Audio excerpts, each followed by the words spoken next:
Well, hello to you, and thank you for joining us. I'm Jenny Day. Happy Easter, happy Passover, all the things.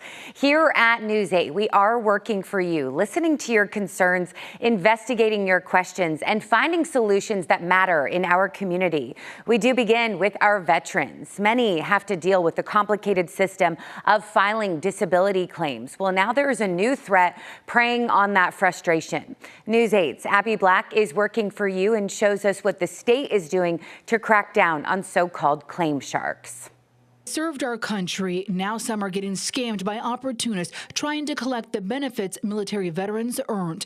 One veteran lost $20,000 to a claim shark. And if that client had come to us or gone to the county veteran service organization, that $20,000 would be going to their bank account. We've been digging into this. San Diego's home to one of the largest veteran populations in the country, and state leaders say so-called claim sharks are charging veterans thousands to file VA claims, even though free accredited help is available. Always felt like something that was wrong to me. University of San Diego legal intern and Navy veteran Chen Lam saw it firsthand while working as a VA benefits advisor at Camp Pendleton. As I was doing all of this stuff on my own and helping veterans with their stuff, and was always free to them. So it always just confused me why they were charging a fee for something that was already available for free. His supervising attorney at USD, Allison Brown, who's accredited, explains how it works. These companies marketing themselves as VA claims consultants, benefit advisors, or disability advocates often use information freely available on the VA website,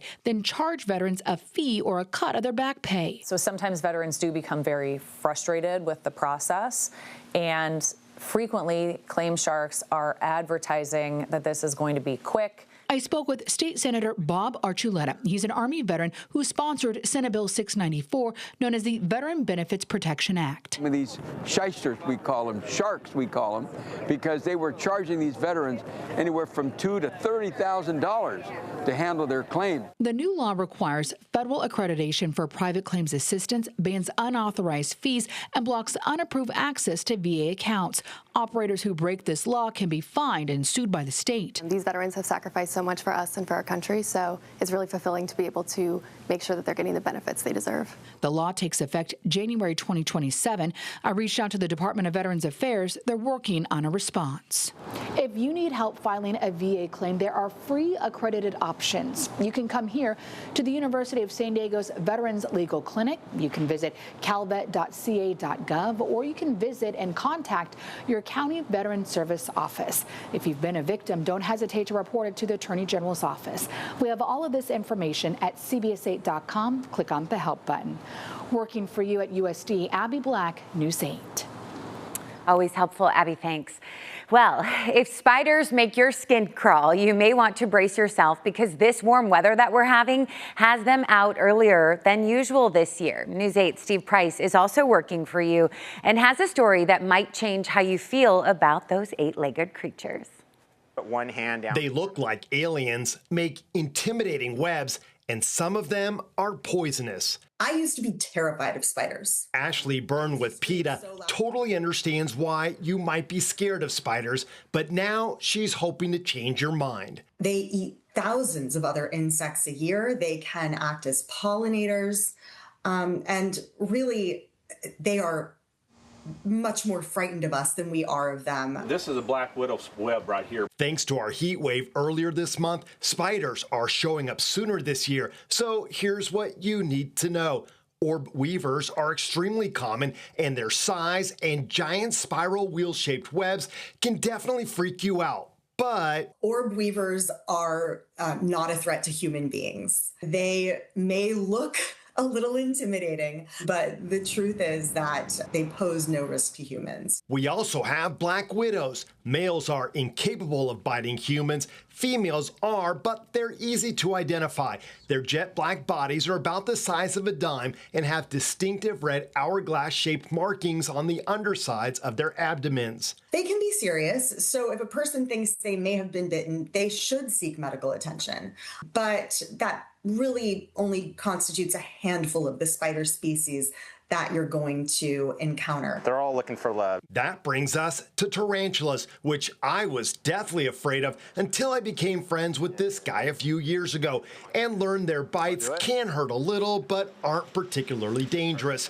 The same can be said for trapdoor spiders, which look like tarantulas and are native to Southern California. Poisonous or not, we can all agree no one wants a spider inside their home. So if you see one, don't kill it. Instead, grab a glass, put it over the top of the spider, then slide a piece of paper underneath and bring it outside where you can safely let it go. You don't need to love them. You don't need to cuddle with them. You shouldn't. They don't want to. You just need to respect them. In Pacific Beach, Steve Price, News 8. Pros and cons, right? Gotta coexist. Hey, well, getting to the doctor isn't always easy, but what if the doctor could come to you? 2 new mobile clinics from UC San Diego are now hitting the road, bringing free health services directly into neighborhoods all across San Diego County. News 8's Brian White is working for you to show us how it works and how you can take advantage of it. Yeah, that's exactly the idea, bringing healthcare straight to you. So let's take a look inside one of these mobile clinics to see how it all comes together. Step inside and you'll find a full-service clinic on wheels. Our mission is simple. We really want to be able to bring care and services to our local communities, particularly those who often face barriers to accessing care. Inside the mammography unit, state-of-the-art technology designed to catch problems early. Here we have our mammography machine. It's a 3D mammogram, so this is where we screen people for breast cancer. The goal, make screenings easier to access, especially for people who might otherwise go without. Many people have caregiving responsibilities or their work or school that makes it harder for them to get mammograms during more traditional hours. So this allows us to be flexible with where we go and when we go. I stepped inside the general mobile clinic next door. It offers another layer of care. When you first come in, the first thing you'll see is this seat right here that we have people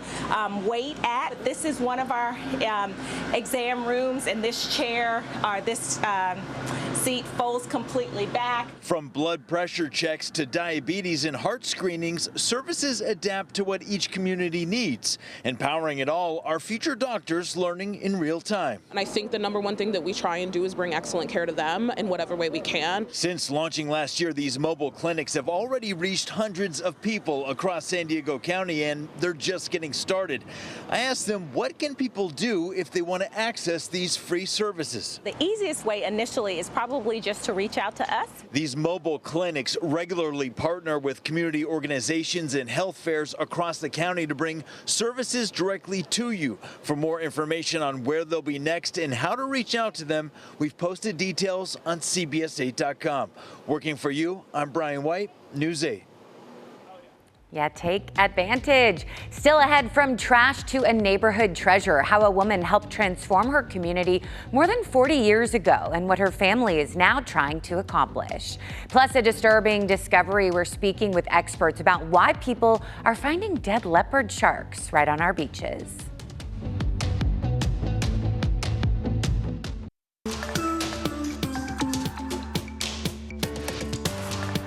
Well, anyone in Serra Mesa knows and loves Murray Ridge Road Park, but many don't know the woman behind it.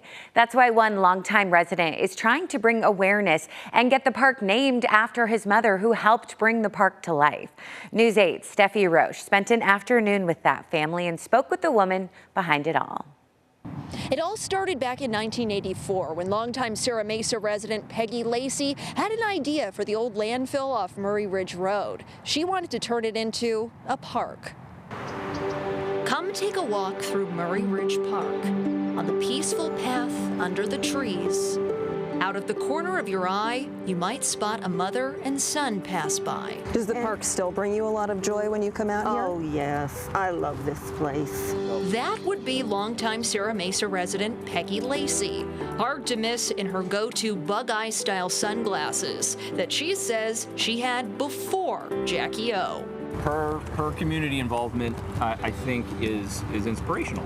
Her son, Greg Scott, regularly pushes her through the park she dreamed up more than 40 years ago.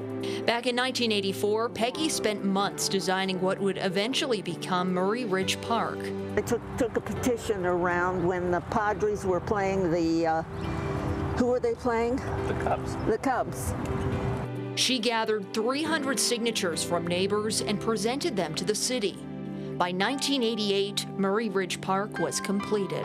Oh, and there's tennis courts here too. Yeah, like Tennis, I said, mostly they're tennis. pickleball courts these days. Unless you happen to have this copy of the Sierra Mesa Observer from 1988, you probably wouldn't know about Peggy Lacey, now 88 years old and still living in the same house.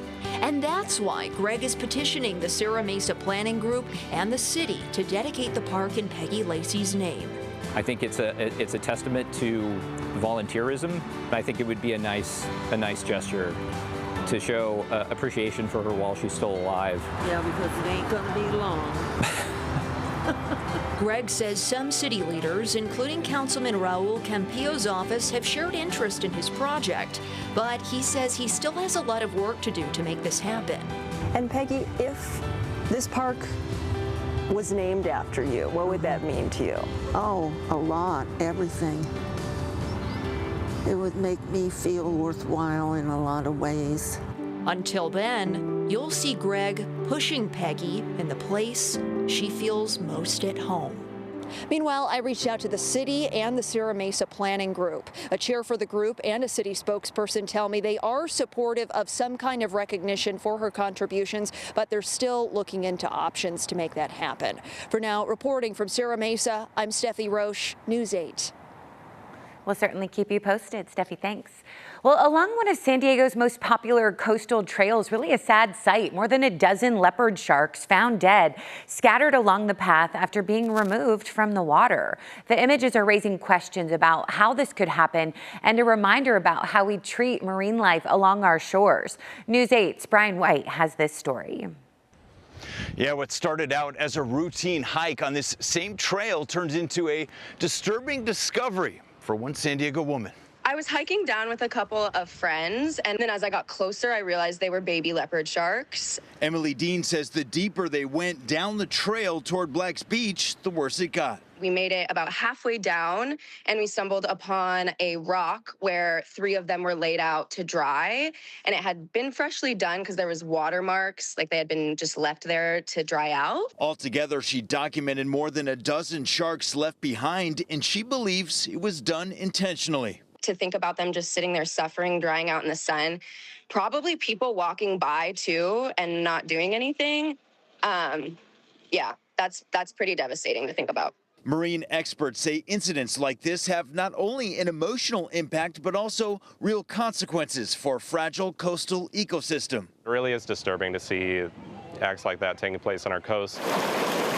Brent Fish with Birch Aquarium says nearby at La Jolla Shores and north of Scripps Pier are part of a protected habitat where leopard sharks gather, especially when the water's warm. Not only are acts like that illegal, but it's really harming a very important, like a biodiversity hotspot that we have right out here. He says while we usually see droves of leopard sharks show up in June, there's more activity right now because the water's warmer than usual this time of year. Swimming with the leopard sharks out there is totally safe. They're not going after humans. Their teeth are actually really super tiny. He says they eat crustaceans and small fish and are pretty much harmless to humans. Leopard sharks in general, even when they're full grown, are defenseless creatures. The ocean is not our home, right? The ocean belongs to the sharks. Experts say if you do come across marine life like this, you can contact authorities at NOAA, or if you see them alive and in distress, you can call the SeaWorld Rescue Hotline.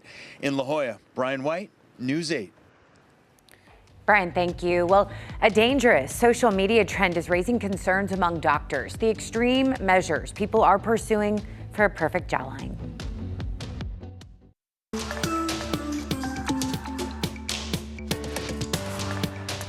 A new and dangerous trend is spreading on social media. Young men are apparently hitting themselves in the face with hard objects, trying to reshape their bone structure.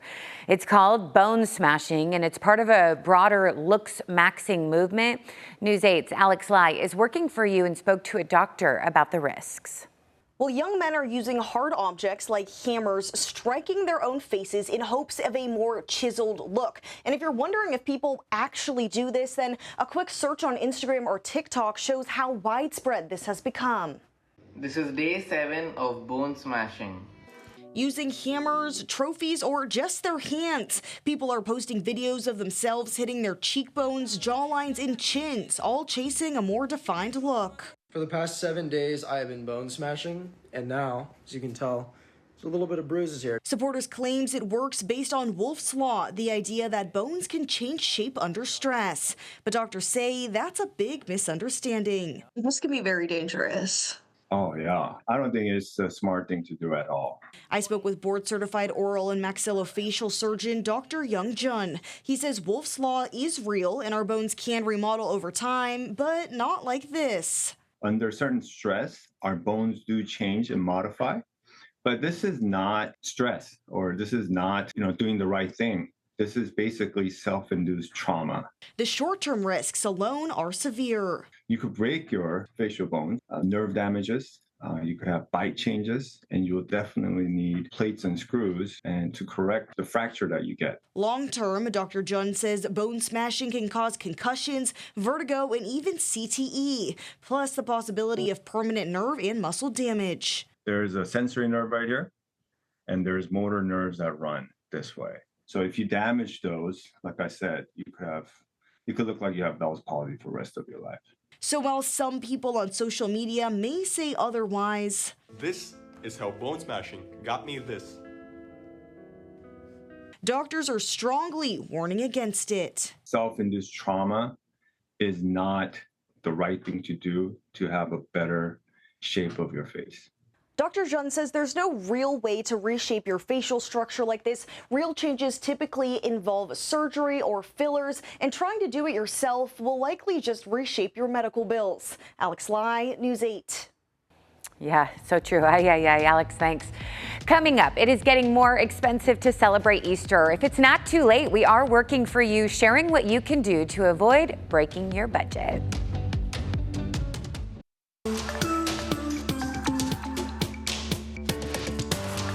Welcome back and happy spring. If your allergies are unusually bad lately, there is good reason.